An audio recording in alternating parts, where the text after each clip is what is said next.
Hello guys, good morning. তো দেখো, সকাল সকাল চলে এসেছি আরও একটা নতুন ব্লগ নিয়ে।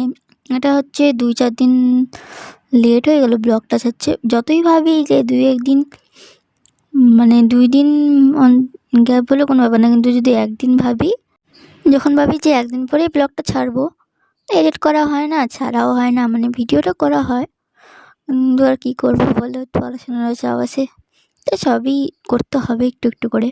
তো যাই হোক, একটা নতুন ব্লগ নিয়ে চলে এসেছি, সবাই একটু সাপোর্ট করে দিও।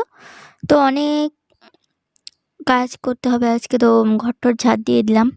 তো আজকে আরেকটা কাজ আছে, কী করবো বলো তো, আজকে করবো হচ্ছে নাক ফোঁটা।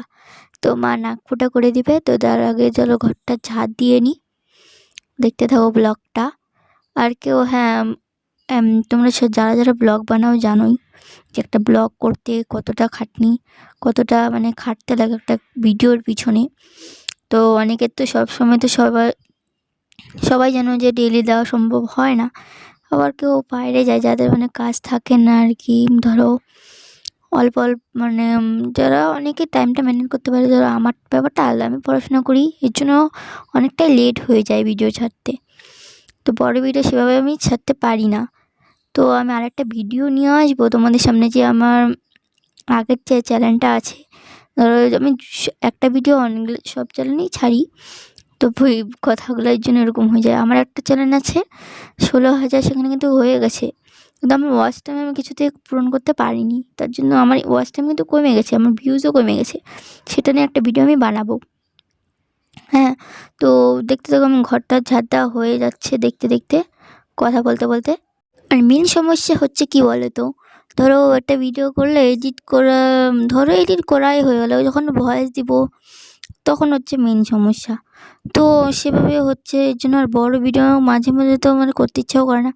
তো কী করবো বলো তো, মানে একটা সবার একটা ইচ্ছা থাকে না যে একটা কিছু করতে হবে, সবাইকেই মানে করা দরকার, মেয়েদের বিশেষ করে। তো এর জন্য আমি আরও ভাবলাম, এখন তো আমি দেওয়া শুরু করছি, আমি অনেক দিন ওই চ্যানেলটাতে ভিডিও অফ ছিল, এখন আমি ছাড়তেছি, মানে একটু লেট হয়ে যায় এই আর কি, মানে বললামই তো প্রথমে যে টাইম হয় না সেভাবে, তো এডিট করাও মুশকিল হয়ে যায়। তো দেখো, আমার নাক ফোঁটাও হয়ে গেল। নাক ফোঁটা করার সময় না আমি সেভাবে ভিডিও করতে পারিনি ভয়ের চোটেই, কিন্তু ব্যথা লাগে নাক ফোঁটায়। দেখো মা কী করে। আলু, সিম, বেগুন দিয়ে পাতলা করে মাছের ঝোল, আমার কড়াই উল্টাই। মাংস হচ্ছে, প্রেসারে তাড়াহুড়ো লাগছে তো, এই জন্য প্রেসারে মাংসটা বসাই। আর যেদিন আমি নাক ফোঁটা করছি সেদিন ছিল রবিবার, বাবা কাজ করছিল, বলে কি আমার একটু ভিডিও তুল। তো আমি প্রথমে বললাম না যে ভয়েস দেওয়ার ব্যাপারটা, ভয়েস দেওয়ার কী বলো তো, যখনই ভয়েস দেবো কেউ না কেউ আসবে, এই জন্যই আমার অসুবিধাটা হয়। আজকে ভয়েস দিচ্ছি, আজকে হচ্ছে কি বাড়িতে নাই, তো একটু শান্তি করে ভয়েসটা দিতে পারছি। দেখো, এটা পরের দিন সকালে মা এখানে কাজ করছে, সেলাই করতেছিল। আজকে তোমাদের হচ্ছে আমাদের মানে যেখানে থাকি মন্দিরে, মানে সব আমার জায়গাটা ঘুরায় দেখাবো আর কি, আমাদের বাড়িটা ঘুরায় দেখাবো। তো দেখো, আমি চলে যাচ্ছি মন্দিরের সামনে। তো একটু দেখো, মন্দিরের আমাদের এটা হচ্ছে এই রাস্তা দিয়ে আমরা আসি ভিতরে, কালী মাকে দেখা দিচ্ছি। এটা হচ্ছে অনেকদিন আগে দেখাচ্ছিলাম, তখন মন্দিরটা কমপ্লিট হয়নি, মানে এটা টাইস সব বসানো ছিল না তখন। তো যাই হোক, দেখতে থাকো ঠাকুরটাকে, আমাদের কত সুন্দর দেখতে, ছোটোখাটো। দেখো, ঠান্ডার জন্য শাল মানে চাদর জড়িয়ে দেওয়া হয়েছে, দেখতে থাকো। আর হচ্ছে এখানে হয় দুর্গা পূজা, আমি ভাবছিলাম এবার দুর্গা পূজায় ব্লগ করে দেখাবো তোমাদের সকলকে, কিন্তু হয়নি সেভাবে। আর এবার পূজার টাইম তো যেরকম ছিল জানোই সবাই। ওই দেখো শিব ঠাকুর, আমি আর গেট খুললাম না, এভাবেই দেখে নাও। তারপর আমাদের চারিদিকের বাগান দেখে নাও, বাগান এখানে অনেক রকমের গাছ আছে, কাজু গাছ, হর্তুকি গাছ, অনেক ধরনের বিভিন্ন ধরনের ফুল গাছ, সব ধরনেরই আছে, দেখতে থাকো। আর হচ্ছে ওই সিঁড়িটা দিয়ে হচ্ছে ছাদে যাবে, যখন ওইখান ছাদটা ঢালাই হবে ওই পাশের, তখন কাজ করার জন্য তো প্রয়োজন হবে উপরে ওঠার, তো এর জন্য সিঁড়িটা বিশেষ করে বানানো হয়েছে।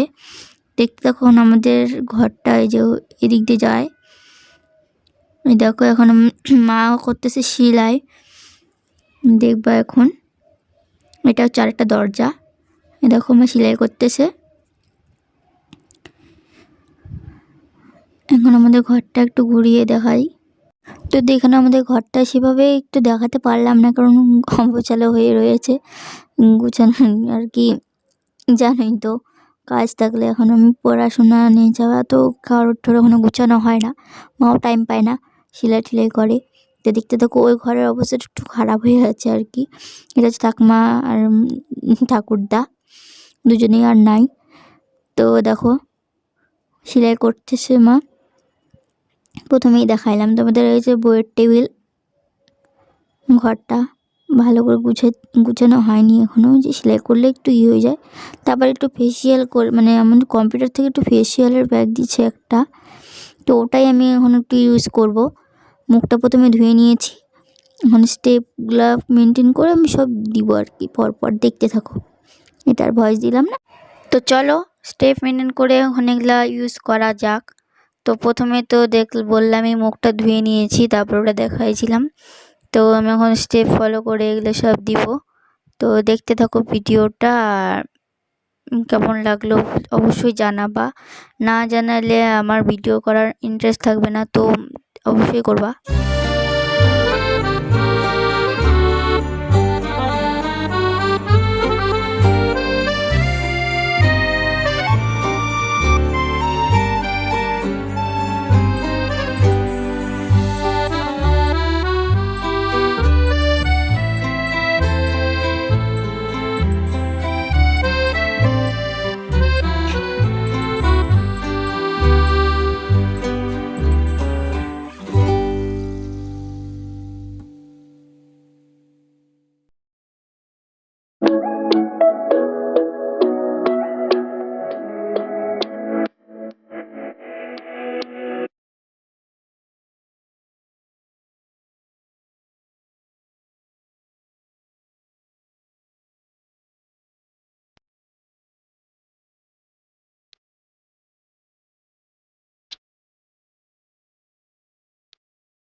তো এটা হচ্ছে ফেস প্যাক। তো ফেস প্যাকটা লাগাই নিচ্ছি, দেখতে থাকো।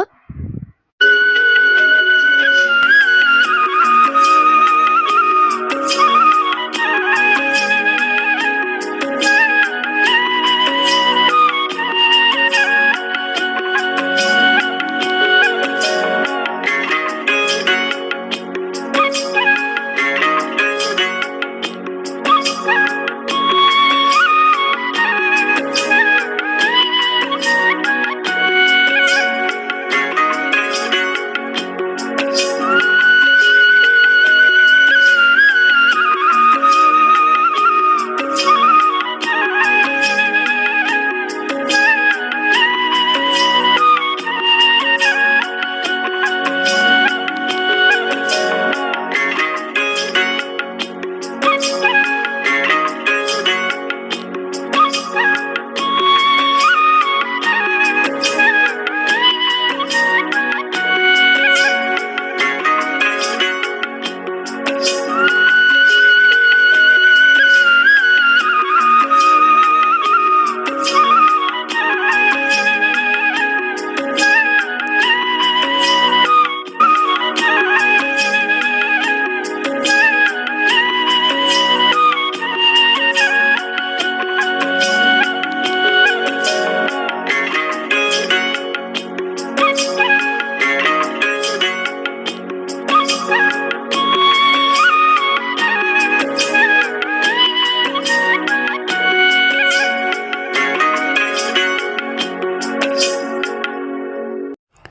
ফেস প্যাক লাগানো কমপ্লিট। তো একটুখানি রেখে একটু ধুবো, নয়তো মুছে নেবো, একটু ধুয়ে মুছে নেবো। তারপরে একটা ইসে আছে, আর একটা জিনিস আছে, ওটা দিতে লাগবে মুখে। তো ওটাও দিয়ে নিচ্ছি। দেখো এটা জিনিসটা, এই যে এটা। তো ওটা এখন দিয়ে নিচ্ছি, দেখতে থাকো। আর হ্যাঁ, যারা যারা নতুন দেখছো ভিডিওটা, তারা সাবস্ক্রাইব তো অবশ্যই করবে, আর লাইক কমেন্ট করো। কমেন্ট না করলে তোমাদের চ্যানেলে যেতে পারবো না, যাদের চ্যানেল আছে। তো একটু সাপোর্টও করলো। সাপোর্ট করলে একটা কথা মনে করবে, কারো ভিডিওতে কমেন্ট করলে কিন্তু তোমার আইডিটাই তার সামনে যাবে, আর সবাই যে আমার ভিডিওতে কমেন্ট করবে সেও তোমার এটা দেখতে পারবে, তোমার কমেন্টগুলো, সুন্দর সুন্দর কমেন্টগুলোও দেখতে পারবে। তো কমেন্ট করবা, কমেন্ট না করলে হবে না। তো কমেন্ট করবা, আর ভিডিওটা কেমন লাগলেও বলবা, আর লাইক কমেন্ট শেয়ার সাবস্ক্রাইব অবশ্যই করবা।